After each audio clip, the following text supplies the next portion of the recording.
Number 1 na tinatanong kung magpo-propose ay napakasikat. Will you marry me? Ang sinasabi palagi ng mga kapiling natin. May nasabihan ka na ba ganyan? Wala. Alam ko magastos yan, kaya hindi ko sinasabi. Number 2, I want to spend my entire life with you. Na sinasabi ng mga kapiling na sobrang in love. Hindi ba kanta yun? Hindi. I want to spend my lifetime loving you yun. Okay. Number 3, ito, very direct to the point. Sinasabi, gusto kong ikaw ang magiging ina ng mga anak natin. Kasal na ba agad yun?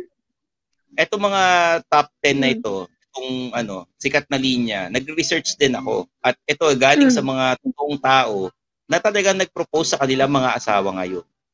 Okay? Number 4, can I keep you and never let you go?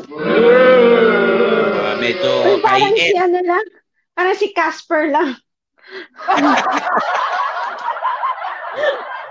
Can I keep you ata yung sinabi ni Casper.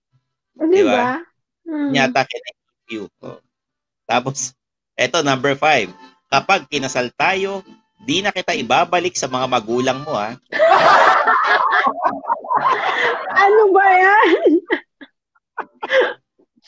Ay, nako, dapat open pa rin kayong ibalik sa mga magulang. Hindi nyo alam kung anong pwedeng mangyari.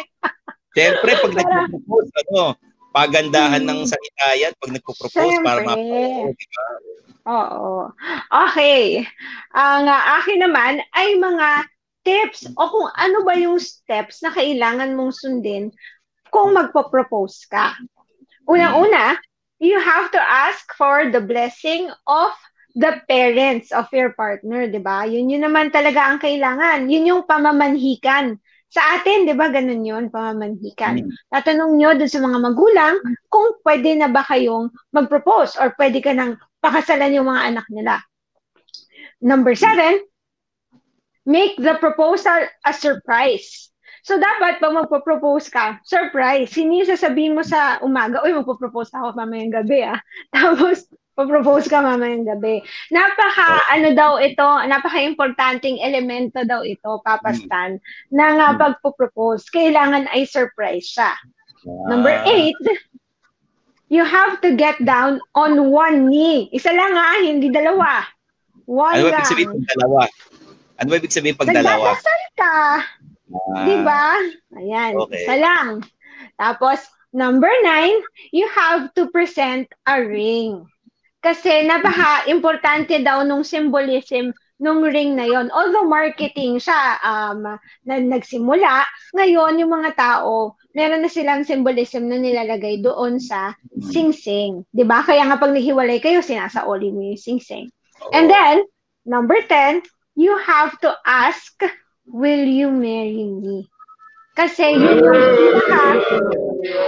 yun yung pinakalinya na magbibigay ng sagot, magbibigay ng sagot na yes or I will marry you. At yun yung magsisil ng deal na kayo na talaga ang magpapakasal.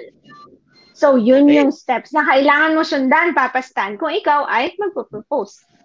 Okay, yan po mga kapiling, ang mga sikat na linya, kung ikaw ay magpo-propose at mga steps in proposing.